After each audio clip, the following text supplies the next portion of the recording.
2016 May 28 ഹരിയാനയിലെ ജഗാദ്രി city. അന്ന് പുലർച്ചെ 5 മണി കഴിഞ്ഞു കാണും. ഹരിയാനയിലെ പ്രമുഖ പ്ലൈവുഡ് ബിസിനസ്സുകാരനായ യോഗേഷ് ബത്രയുടെ വീട്ടിൽ നിന്നും ഉച്ചത്തിലുള്ള നിലവിളി കേട്ട് നെയ്ബേഴ്സ് എല്ലാവരും ഞെട്ടി എഴുന്നേറ്റു. അവർ പുറത്തു വന്ന് നോക്കിയപ്പോൾ യോഗേഷിന്റെ ഭാര്യ പ്രിയങ്ക വീടിന് വെളിയിൽ നിന്നും ഉറക്കെ കരയുകയാണ്. ഉടനടി അയൽവാസികളെല്ലാവരും ചേർന്ന് പ്രിയങ്കയുടെ അടുത്തെത്തുകയും കാര്യം തിരക്കുകയും ചെയ്തു. എന്നാൽ കരച്ചിലിനിടയിൽ നടന്നതെന്താണെന്ന് പറയാൻ കഴിയാതെ യോഗേഷ് എന്ന് മാത്രമാണ് പ്രിയങ്ക പറഞ്ഞുകൊണ്ടിരിക്കുന്നത്.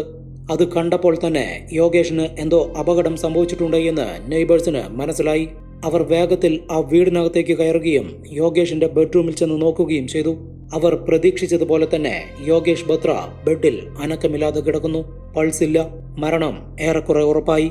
അതിനോടകം സമനില വീണ്ടെടുത്ത പ്രിയങ്ക നടന്ന കാര്യങ്ങൾ വിവരിച്ചു. പുലർച്ചെയോടെ യോഗേഷ് ഹാർട്ട് അറ്റാക്കിന്റെ ലക്ഷണങ്ങൾ കാണിച്ചു തുടങ്ങിയെന്നും പെട്ടെന്ന് തന്നെ ശ്വാസം നിലച്ചു എന്നുമാണ് പ്രിയങ്ക പറയുന്നത്. എന്തൊക്കെയാണെങ്കിലും മരണമുറപ്പിക്കേണ്ടത് ഡോക്ടേഴ്സാണ് എന്നുള്ളതുകൊണ്ട് തന്നെ പ്രിയങ്കയും കുറച്ച് നെയ്ബേഴ്സും ചേർന്ന് യോഗേഷിനെ ഹോസ്പിറ്റലിൽ എത്തിച്ചു. ഡോക്ടേഴ്സും മരണം സ്ഥിരീകരിച്ചതോടെ ഈ വാർത്ത കാട്ടുതീ പോലെ പടർന്നു. കാരണം 42 വയസ്സ് മാത്രം പ്രായമുള്ള ഒരു സക്സസ്ഫുൾ ബിസിനസ്മാനാണ് യോഗേഷ് ബത്ര.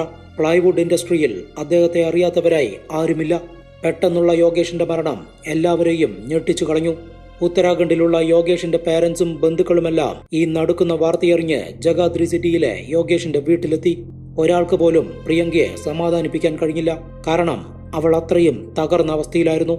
മണിക്കൂറുകൾ കടന്നുപോയതോടെ യോഗേഷിന്റെ മരണാനന്തര ചടങ്ങുകൾ കഴിഞ്ഞ് ബന്ധുക്കളും നാട്ടുകാരുമെല്ലാം പിരിഞ്ഞുപോയി. 1-2 ആഴ്ചകൾക്ക് ശേഷം യോഗേഷിന്റെ പേരൻസും ഉത്തരാഖണ്ഡിലേക്ക് തന്നെ തിരിച്ചുപോയി. പ്രിയങ്കയും കുട്ടികളും പതിയെ സാധാരണ ജീവിതത്തിലേക്ക് കടന്നു. എന്നാൽ യോഗേഷ് ബത്രയുടെ അമ്മയ്ക്ക് മാത്രം മകന്റെ മരണമുണ്ടാക്കിയ ആഘാതത്തിൽ നിന്നും എളുപ്പത്തിൽ പുറത്തു കടക്കാൻ കഴിഞ്ഞില്ല. എല്ലാ രാത്രികളിലും അവർ യോഗേഷിനെ സ്വപ്നം കാണാൻ തുടങ്ങി. ആ സ്വപ്നങ്ങളാണ് പിന്നീട് ഈ കേസിൽ വലിയൊരു വഴിത്തിരിവ് കൊണ്ടുവന്നത്. ഒരു ദിവസം അമ്മയുടെ സ്വപ്നത്തിൽ പ്രത്യക്ഷപ്പെട്ട യോഗേഷ് താൻ ഹാർട്ട് അറ്റാക്ക് മൂലമല്ല മരണപ്പെട്ടത് എന്ന് പറഞ്ഞതോടുകൂടിയാണ് കാര്യങ്ങൾ മാറിമറിഞ്ഞത്. പിന്നീടുള്ള എല്ലാ ദിവസങ്ങളിലും ഇതേ സ്വപ്നം മാത്രമാണ് ആ അമ്മ കണ്ടുകൊണ്ടിരുന്നത്. മകന്റെ മരണം ഹാർട്ട് അറ്റാക്ക് മൂലമല്ലെങ്കിൽ പിന്നെ ഇത് കൊലപാതകമാണോ എന്നുള്ള ചിന്ത അവരുടെ മനസ്സിനെ അലട്ടിക്കൊണ്ടേയിരുന്നു. പിന്നീടുള്ള 10 മാസങ്ങൾക്കുള്ളിൽ ഈ കേസിന്റെ ചുരുളൊഴിയുകയും ഇതൊരു കൊലപാതകമാണെന്ന് തെളിയുകയും പ്രതികൾ അറസ്റ്റിലാവുകയും ചെയ്തു. യഥാർത്ഥത്തിൽ എന്താണ് യോഗേഷ് ബത്രയുടെ ജീവിതത്തിൽ സംഭവിച്ചത്? ആരാണ് അദ്ദേഹത്തെ കൊലപ്പെടുത്തിയത്? നമ്മുടെ ഇൻവെസ്റ്റിഗേഷൻ ഇവിടെ ആരംഭിക്കുന്നു. Welcome back.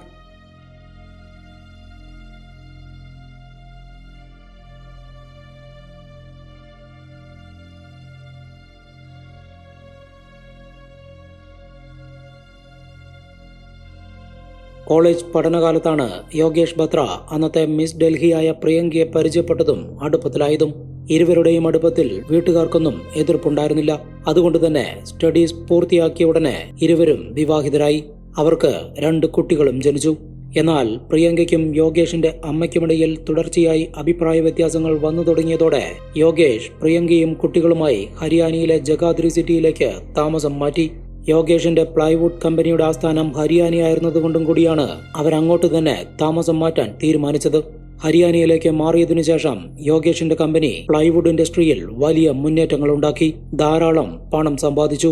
ഇങ്ങനെ എല്ലാ കാര്യങ്ങളും വളരെ ഭംഗിയായി പോയിക്കൊണ്ടിരിക്കുമ്പോഴാണ് പെട്ടെന്നൊരു ദിവസം യോഗേഷ് മരണപ്പെടുന്നത്.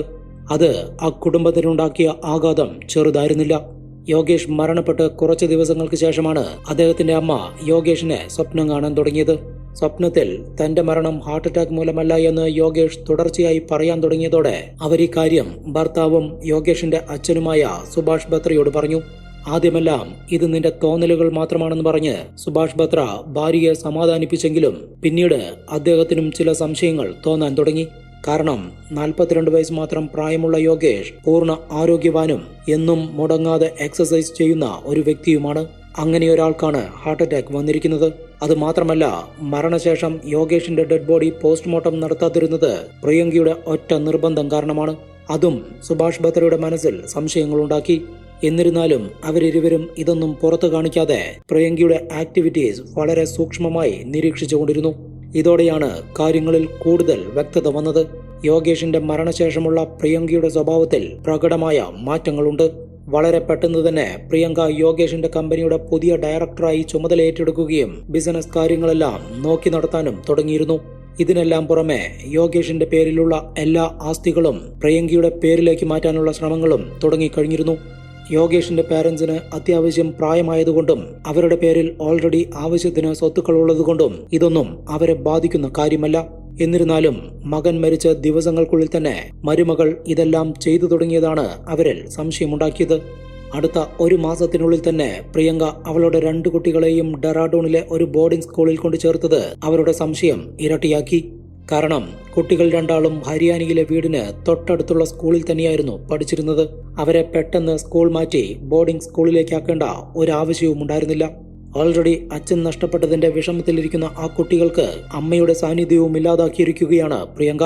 യോഗേഷിന്റെ പാരന്റ്സിനോട് പോലും ഒന്നും ആലോചിക്കാതെയാണ് അവൾ ഇങ്ങനെയൊരു തീരുമാനമെടുത്തിരിക്കുന്നത്. ഇതോടെ സുഭാഷ് ബത്രയ്ക്ക് ഒരു കാര്യം മനസ്സിലായി. യോഗേഷിന്റെയും കുട്ടികളുടെയും സാന്നിധ്യം പ്രിയങ്ക ആഗ്രഹിക്കുന്നില്ല. അവരെ ജീവിതത്തിൽ നിന്നും അകറ്റാനുള്ള തീരുമാനത്തിന്റെ ഭാഗമായിട്ടാണ് ഇതെല്ലാം നടന്നിരിക്കുന്നത്. ഒരുപക്ഷെ യോഗേഷിന്റെ മരണം പോലും. ഇനി കൂടുതൽ ആലോചിക്കാനൊന്നുമില്ല എന്ന് മനസ്സിലായ സുഭാഷ് ബത്ര ഹരിയാനയിലെത്തുകയും ജഗാദ്രി പോലീസ് സ്റ്റേഷനിൽ ചെന്ന് ഒരു പരാതി കൊടുക്കുകയും ചെയ്തു. തന്റെ മകന്റെ മരണത്തിൽ ദുരൂഹതകളുണ്ട് എന്നും അതൊരു കൊലപാതകമാണെന്ന് തനിക്ക് സംശയമുണ്ട് എന്നുമായിരുന്നു സുഭാഷ് ബത്രയുടെ പരാതിയിൽ പറയുന്നത്. പരാതി സ്വീകരിച്ച പോലീസ് കേസ് രജിസ്റ്റർ ചെയ്ത് അന്വേഷണം ആരംഭിക്കാമെന്ന് സുഭാഷ് ബത്രയ്ക്ക് വാക്കുകൊടുത്തതിനു ശേഷം അദ്ദേഹത്തെ തിരിച്ചയച്ചു. എന്നാൽ മകന്റെ പെട്ടെന്നുള്ള മരണമുണ്ടാക്കിയ ഷോക്ക് കാരണമാണ് അദ്ദേഹം ഇങ്ങനെയൊരു പരാതി നൽകിയത് എന്ന് ചിന്തിച്ച പോലീസ് കാര്യമായ ഒരു നടപടിയും എടുത്തില്ല. പിന്നീട് സുഭാഷ് ബത്ര പലതവണ പോലീസ് സ്റ്റേഷൻ കയറിയിറങ്ങിയെങ്കിലും ഒരു ഗുണവും ഉണ്ടായില്ല. പോലീസുകാരുടെ ഭാഗത്തു നിന്നും ഇനിയൊരു സപ്പോർട്ടും ലഭിക്കില്ല എന്ന് മനസ്സിലായതോടെ അദ്ദേഹം ഒരു പ്രൈവറ്റ് ഡിറ്റക്റ്റീവ് ഏജൻസിയെ സമീപിക്കുകയും അവരെ ഈ കേസ് ഏൽപ്പിക്കുകയും ചെയ്തു. യോഗേഷ് ബത്രയും പ്രിയങ്കയും പരിചയപ്പെട്ടതു മുതൽ യോഗേഷ് മരണപ്പെട്ടതുവരെയുള്ള അറിയാവുന്ന കാര്യങ്ങളെല്ലാം സുഭാഷ് ബത്രയോട് ചോദിച്ച് മനസ്സിലാക്കിയ പ്രൈവറ്റ് ഡിറ്റക്റ്റീവ് പ്രിയങ്കയെ ഫോളോ ചെയ്യാൻ തുടങ്ങി. യോഗേഷിന്റെയും പ്രിയങ്കയുടെയും മ്യൂച്വൽ ഫ്രണ്ട്സിൽ പലരുമായും അദ്ദേഹം നേരിട്ട് സംസാരിച്ചു. അടുത്ത ബന്ധുക്കളിൽ പലരുടെയും മൊഴിയെടുത്തു. എന്നിട്ടും കാര്യമായൊരു ലീഡും ലഭിച്ചില്ല. എന്നാൽ ജൂലൈ മാസത്തിൽ പ്രിയങ്ക ചണ്ഡീഗറിലേക്കൊരു യാത്ര നടത്തി. ആ യാത്രയാണ് ഈ കേസിലൊരു വഴിത്തിരിവ് കൊണ്ടുവന്നത്. ചണ്ഡീഗറിലെ ഒരു പബ്ബിലേക്ക് പോയ പ്രിയങ്ക മറ്റൊരു പുരുഷനുമായി മദ്യപിക്കുന്നതും ഡാൻസ് ചെയ്യുന്നതുമെല്ലാം പ്രൈവറ്റ് ഡിറ്റക്റ്റീവിന്റെ ശ്രദ്ധയിൽപ്പെട്ടു. അദ്ദേഹം ഇരുവരുടെയും കുറച്ച് ഫോട്ടോസ് വളരെ രഹസ്യമായി എടുത്തു. ആ ഫോട്ടോകൾ കണ്ടാൽ തന്നെ പ്രിയങ്കയ്ക്ക് ആ പുരുഷനോട് ഏത് രീതിയിലുള്ള അടുപ്പമാണെന്ന് വ്യക്തമായി അറിയാം. അത്രയും ഇന്റിമേറ്റ് ആയിട്ടായിരുന്നു അവർ പെരുമാറിയിരുന്നത്. അജ്ഞാതനായ ആ പുരുഷൻ ആരാണെന്ന് കണ്ടെത്തി കഴിഞ്ഞാൽ ഒരുപക്ഷെ ഈ കേസ് സോൾവ് ചെയ്യാൻ കഴിയുമെന്നുള്ള പ്രതീക്ഷയിൽ പ്രൈവറ്റ് ഡിറ്റക്റ്റീവ് ആ ഫോട്ടോകൾ യോഗേഷിന്റെ ഫ്രണ്ട്സിന് കാണിച്ചു കൊടുത്തെങ്കിലും അവർക്കാർക്കും ആളെ ഐഡന്റിഫൈ ചെയ്യാൻ കഴിഞ്ഞില്ല. എന്നാൽ യോഗേഷിന്റെ പാരന്റ്സ് ആളെ പെട്ടെന്ന് തന്നെ തിരിച്ചറിഞ്ഞു. കാരണം യോഗേഷ് ജീവനോടെയുള്ളപ്പോൾ തന്നെ ഈ വ്യക്തി അവരുടെ വീട്ടിൽ നിരവധി തവണ വന്നിട്ടുണ്ട്. പ്രിയങ്കയുടെ ജിം ട്രെയിനറായ രോഹിത് കുമാറാണ് ഫോട്ടോയിലുള്ളത് എന്ന് സുഭാഷ് ബത്ര പ്രൈവറ്റ് ഡിറ്റക്റ്റീവിനോട് പറഞ്ഞതോടെ അദ്ദേഹം രോഹിത് കുമാറിനെ കുറിച്ച് ഒരന്വേഷണം നടത്തി. ഞെട്ടിക്കുന്ന വിവരങ്ങളാണ് പുറത്തു വന്നത്. ഏതാനും ആഴ്ചകൾക്ക് മുൻപാണ് രോഹിത്തിന്റെ ബർത്ത്ഡേ കഴിഞ്ഞത്. ആ ബർത്ത്ഡേക്ക് പ്രിയങ്ക രോഹിത്തിന് ഗിഫ്റ്റായി കൊടുത്തത് 36 ലക്ഷത്തിന്റെ കാറാണ്. തുടർന്നങ്ങോട്ട് പ്രിയങ്കയ്ക്ക് രോഹിത് കുമാറുമായുള്ള അടുപ്പം തെളിയിക്കുന്ന നിരവധി തെളിവുകൾ പ്രൈവറ്റ് ഡിറ്റക്റ്റീവ് കണ്ടെത്തി. ഈ തെളിവുകളുമായി സെപ്റ്റംബർ 14 സുഭാഷ് ബത്ര വീണ്ടും ജഗാദ്രി പോലീസിന് മുന്നിലെത്തി. കാരണം ഒരു പ്രൈവറ്റ് ഡിറ്റക്റ്റീവ് എന്തുതന്നെ തെളിവുകൾ കണ്ടെത്തിയാലും കേസിലൊരു ഫോളോ അപ്പ് നടത്തണമെങ്കിൽ അതാത് സ്റ്റേറ്റ് പോലീസ് ഡിപ്പാർട്ട്മെന്റ് തന്നെ വിചാരിക്കണം. പ്രിയങ്കയ്ക്കെതിരെ നിരവധി തെളിവുകൾ സുഭാഷ് ബത്രയുടെ കയ്യിലുണ്ട് എന്ന് മനസ്സിലായതോടെ പോലീസ് FIR രജിസ്റ്റർ ചെയ്ത് അന്വേഷണം ആരംഭിച്ചു. അടുത്ത 1-2 ദിവസങ്ങൾക്കുള്ളിൽ തന്നെ പ്രിയങ്കയെയും രോഹിതിനെയും ചോദ്യം ചെയ്യാനായി പോലീസ് സ്റ്റേഷനിലേക്ക് വിളിപ്പിച്ചു. എന്നാൽ യോഗേഷിന്റെ മരണവുമായി തങ്ങൾക്കൊരു ബന്ധവുമില്ല എന്നും അദ്ദേഹത്തിൻ്റെത് ഹാർട്ട് അറ്റാക്ക് തന്നെയാണ് എന്നും പ്രിയങ്ക ഉറപ്പിച്ചു പറഞ്ഞു. യോഗേഷിന്റെ മരണത്തിന് പിന്നിൽ പ്രിയങ്കയ്ക്കും രോഹിതിനും പങ്കുണ്ട് എന്ന് തെളിയിക്കാനും ജഗാദ്രി പോലീസിന് കഴിഞ്ഞില്ല. അവരതിന് ശ്രമിച്ചില്ല എന്ന് പറയുന്നതാവും കൂടുതൽ ഉചിതം. ഒക്ടോബർ 12 പ്രിയങ്കയെയും രോഹിതിനെയും സസ്പെക്ട് ലിസ്റ്റിൽ നിന്നും ഒഴിവാക്കിയ പോലീസ് കേസ് അന്വേഷണം അവസാനിപ്പിച്ചു. തെളിവുകളില്ല എന്നതായിരുന്നു പോലീസിന്റെ വാദം. എന്നാൽ സുഭാഷ് ബത്ര തോറ്റു പിന്മാറാൻ തയ്യാറായില്ല. തന്റെ മകന്റെ മരണം ഒരു കൊലപാതകമാണ് എന്ന് ഉറപ്പാണ് എന്നും അത് ഏത് വിധേനയും തെളിയിക്കുമെന്നും അദ്ദേഹം ഉറച്ച തീരുമാനമെടുത്തു. ഇതിന് പ്രകാരം അദ്ദേഹം വീണ്ടും പ്രൈവറ്റ് ഡിറ്റക്റ്റീവ് ഏജൻസിയെ സമീപിച്ച് കൂടുതൽ തെളിവുകൾ കണ്ടെത്തണമെന്ന് അപേക്ഷിച്ചു. ഇതോടെ പ്രൈവറ്റ് ഡിറ്റക്റ്റീവ്സ് വീണ്ടും രംഗത്തിറങ്ങി. അവർ പ്രിയങ്കയുടെയും രോഹിതിന്റെയും കോൾ റെക്കോർഡ്സും ലൊക്കേഷനുമെല്ലാം പരിശോധിച്ചു. യോഗേഷിനെ മരിച്ച നിലയിൽ കണ്ടെത്തിയ മെയ് 28-ലെയും അതിന്റെ തലേ ദിവസമായ മെയ് 27-ലെയും കോൾ റെക്കോർഡ്സാണ് പ്രധാനമായും പരിശോധിച്ചത്. ഈ 2 ദിവസങ്ങളിലുമായി ഇരുവരും തമ്മിൽ 40 തവണയാണ് ഫോൺ വിളിച്ച് സംസാരിച്ചിരിക്കുന്നത്. ഇതുകൂടാതെ മെയ് 28-ന് പുലർച്ചെ 1 മണി മുതൽ 2:30 വരെ രോഹിത്തിന്റെ ലൊക്കേഷൻ കാണിക്കുന്നത് യോഗേഷിന്റെ വീട് സ്ഥിതി ചെയ്യുന്ന പ്രദേശമാണ്. അതായത് യോഗേഷ് മരണപ്പെട്ട ദിവസം രോഹിത് ആ വീട്ടിലെത്തിയിട്ടുണ്ട് എന്നും പ്രിയങ്ക വിളിച്ചിട്ടാണ് രോഹിത് എത്തിയിട്ടുള്ളത് എന്നും വ്യക്തമാണ്. ഇതോടെ സുഭാഷ് ബത്ര ലഭ്യമായ എല്ലാ തെളിവുകളുമായി ഹരിയാന DGPയെ നേരിൽ കണ്ട് സംസാരിച്ചു. യോഗേഷിന്റെ മരണത്തിലെ ദുരൂഹതകൾ, പ്രിയങ്ക രോഹിത്തിനോടൊപ്പം പബ്ബിൽ എൻജോയ് ചെയ്യുന്ന ഫോട്ടോസ്, കാർ വാങ്ങിച്ചു കൊടുത്തത്, കോൾ റെക്കോർഡ്സ്, ലൊക്കേഷൻ ഡീറ്റെയിൽസ്, അങ്ങനെ എല്ലാ തെളിവുകളും സുഭാഷ് ബത്ര DGPക്ക് മുന്നിൽ നിരത്തിയതോടെ നാണക്കേടുകൊണ്ട് അദ്ദേഹത്തിന്റെ തൊലി ഉരിഞ്ഞുപോയ അവസ്ഥയായി. ഒരു 70 വയസ്സുകാരൻ മകന്റെ മരണത്തിലെ ദുരൂഹത നീക്കാനായി പ്രൈവറ്റ് ഡിറ്റക്റ്റീവിന്റെ സഹായത്തോടെയാണെങ്കിൽ പോലും ഇത്രയും തെളിവുകൾ കണ്ടെത്തിയിട്ടും ലോക്കൽ പോലീസിന്റെ ഭാഗത്തു നിന്നും ഒരു നീക്കവും ഉണ്ടായിട്ടില്ല എന്നുള്ളതാണ് ഹരിയാന DGPയെ നാണം കെടുത്തിയത്. DGP ഉടനെ തന്നെ ബന്ധപ്പെട്ട പോലീസുകാർക്കെതിരെ അച്ചടക്ക നടപടിയെടുക്കുകയും ഈ കേസ് അന്വേഷിക്കുന്നതിനായി ഒരു സ്പെഷ്യൽ ഇൻവെസ്റ്റിഗേഷൻ ടീമിനെ നിയോഗിക്കുകയും ചെയ്തു. ജില്ലാ പോലീസ് മേധാവിക്കായിരുന്നു കേസ് അന്വേഷണത്തിന്റെ മേൽനോട്ടം. സുഭാഷ് ബത്ര അദ്ദേഹത്തിന്റെ കയ്യിലുള്ള എല്ലാ തെളിവുകളും സ്പെഷ്യൽ ഇൻവെസ്റ്റിഗേഷൻ ടീമിന് കൈമാറി. അവർക്ക് ആ തെളിവുകൾ ക്രോസ് ചെക്ക് ചെയ്യേണ്ട ആവശ്യം മാത്രമേ ഉണ്ടായിരുന്നുള്ളൂ. 2017 മാർച്ച് 21-ന് രോഹിത്തിനെ സ്പെഷ്യൽ ഇൻവെസ്റ്റിഗേഷൻ ടീം അറസ്റ്റ് ചെയ്തു. ചോദ്യം ചെയ്തതോടെ പ്രതി കുറ്റസമ്മതം നടത്തി.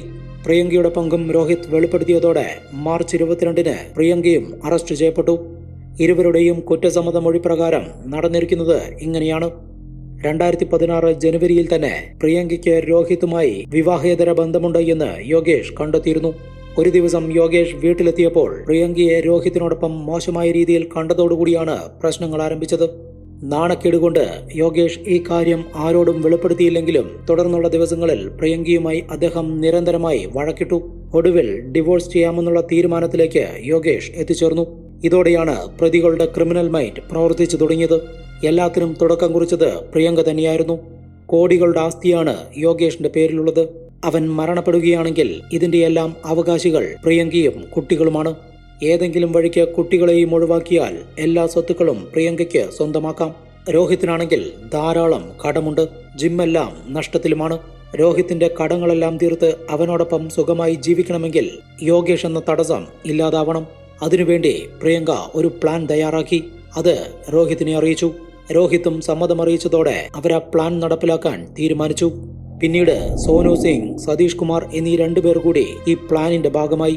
സോനു സിംഗ് ഒരു ലാബ് ടെക്നീഷ്യനാണ്. യോഗേഷിനെ സെഡേറ്റീവ് കൊടുത്ത് മയക്കിയതിനു ശേഷം കൊലപ്പെടുത്താനായിരുന്നു പ്ലാൻ. അതിനുവേണ്ടിയാണ് സോനുവിനെ കൂട്ടത്തിൽ ചേർത്തത്. സതീഷ് കുമാറിനാണെങ്കിൽ രോഹിത്തിൽ നിന്നും ധാരാളം പണം ലഭിക്കാനുണ്ട്. ഈ കൊലപാതകത്തിന് കൂട്ടുനിന്നാൽ ആ കടവും തീർക്കാം, ഇരുവർക്കും 5 ലക്ഷം രൂപ വീതം നൽകുകയും ചെയ്യാമെന്നായിരുന്നു പ്രിയങ്കയുടെയും രോഹിത്തിന്റെയും ഓഫർ. അവർ ആ ഓഫർ സ്വീകരിക്കുകയും ചെയ്തു. സോനു സിംഗ് യോഗേഷിന്റെ ദേഹത്ത് സെഡേഷൻ ഇഞ്ചക്ട് ചെയ്യണം. യോഗേഷ് അൺകോൺഷ്യസ് ആയി കഴിഞ്ഞാൽ 3 പേരും ചേർന്ന് അവനെ കഴുത്തിഞ്ഞെറിച്ച് കൊലപ്പെടുത്തിയതിനു ശേഷം ഡെഡ് ബോഡി ഏതെങ്കിലും കനാലിൽ കൊണ്ട് തള്ളണം. പിന്നീട് ഇത് ബിസിനസ്സിലെ ശത്രുക്കളാരെങ്കിലും നടത്തിയ കൊലപാതകമാണെന്ന് വരുത്തി തീർക്കണം. ഇതായിരുന്നു അവരുടെ പ്ലാൻ ചെയ്തത് പ്രകാരം മെയ് 28-ന് പുലർച്ചെയാണ് കൊലപാതകത്തിനായി തിരഞ്ഞെടുത്തത്. പുലർച്ചെ 1 മണിയോടെ പ്രതികളെല്ലാവരും യോഗേഷിന്റെ വീടിന് മുന്നിലെത്തി പ്രിയങ്കയുടെ സിഗ്നലിനായി കാറിൽ കാത്തിരുന്നു.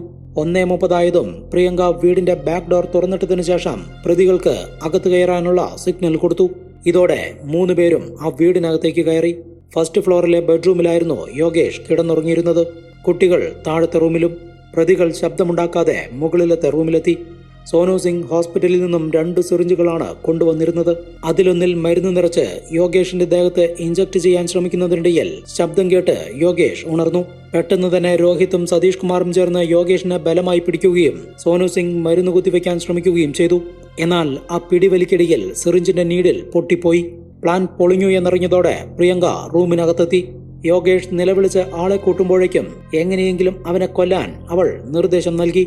ഇതോടെ രോഹിത് ഒരു തലയണയെടുത്ത് യോഗേഷിന്റെ മുഖത്തമർത്തി. പ്രിയങ്കയും അവനെ സഹായിച്ചു. മറ്റു 2 പേർ യോഗേഷിനെ ബലമായി പിടിച്ചു നിർത്തി. കുറച്ചു സമയത്തിനുള്ളിൽ തന്നെ യോഗേഷ് മരണത്തിന് കീഴടങ്ങി. കൊല ചെയ്യപ്പെട്ട രീതി മാറിയതോടെ ഡെഡ് ബോഡി ഉപേക്ഷിക്കുന്ന പ്ലാനിലും അവർ മാറ്റങ്ങൾ വരുത്തി. യോഗേഷിന്റെ ദേഹത്ത് മറ്റു പരുക്കുകളൊന്നുമില്ലാത്തതുകൊണ്ട് തന്നെ ഇതൊരു നോർമൽ ഡെത്തായി മാറ്റാമെന്നും പോസ്റ്റ്മോർട്ടം നടത്താതിരിക്കാനുള്ള എല്ലാ വഴികളും ഞാൻ നോക്കിക്കൊള്ളാമെന്ന് പ്രിയങ്ക പറഞ്ഞതിന്റെ അടിസ്ഥാനത്തിൽ പ്രതികളെല്ലാവരും ആ വീട്ടിൽ നിന്നും പോവുകയായിരുന്നു. ഇതായിരുന്നു പ്രതികളുടെ കുറ്റസമ്മതമൊഴി. അതിനുശേഷമാണ് ഈ വീഡിയോയുടെ തുടക്കത്തിൽ പറയുന്ന എല്ലാ സംഭവങ്ങളും അരങ്ങേറിയത്. യോഗേഷ് ഹാർട്ട് അറ്റാക്ക് മൂലമാണ് മരണപ്പെട്ടത് എന്ന് കരുതി അദ്ദേഹത്തിന്റെ ബോഡി പോസ്റ്റ്മോർട്ടം പോലും നടത്താതെയാണ് മറവ് ചെയ്തത്. എല്ലാവരും ഇതൊരു സാധാരണ മരണമാണ് എന്ന് ചിന്തിച്ചിരിക്കുമ്പോഴാണ് യോഗേഷിന്റെ അമ്മ മകനെ സ്വപ്നം കാണാൻ തുടങ്ങിയത്. അതാണ് ഈ കേസിൽ ഒരു വഴിത്തിരിവ് കൊണ്ടുവന്നത്. ശേഷം യോഗേഷിന്റെ അച്ഛന്റെ തുടർച്ചയായുള്ള ശ്രമങ്ങളാൽ 10 മാസങ്ങൾക്കുള്ളിൽ തന്നെ പ്രതികൾ പിടിയിലായി. 4 വർഷം നീണ്ടുനിന്ന വിചാരണ നടപടികൾക്ക് ശേഷം 2021 ഈ കേസിലെ വിധി വന്നത്. പ്രതികൾ 4 പേർക്കും ജീവപര്യന്തം തടവാണ് കോടതി ശിക്ഷയായി വിധിച്ചത്. ഇതൊരു കൊലപാതകമാണ് എന്ന് തെളിയിക്കുന്നതിൽ ഹരിയാന പോലീസ് ഒരു പങ്കും വഹിച്ചിട്ടില്ല എന്ന് നിസ്സംശയം പറയാൻ കഴിയും. ക്രെഡിറ്റ് മുഴുവനായും യോഗേഷിന്റെ പാരന്റ്സിനും പ്രൈവറ്റ് ഡിറ്റക്റ്റീവ് ഏജൻസിക്കും മാത്രമുള്ളതാണ്. എന്താണ് ഈ കേസിനെ കുറിച്ചുള്ള നിങ്ങളുടെ അഭിപ്രായമെന്ന് കമന്റ് ചെയ്ത് പറയൂ. പുതിയൊരു ഇൻവെസ്റ്റിഗേഷനുമായി വീണ്ടും കാണാം. ബൈ.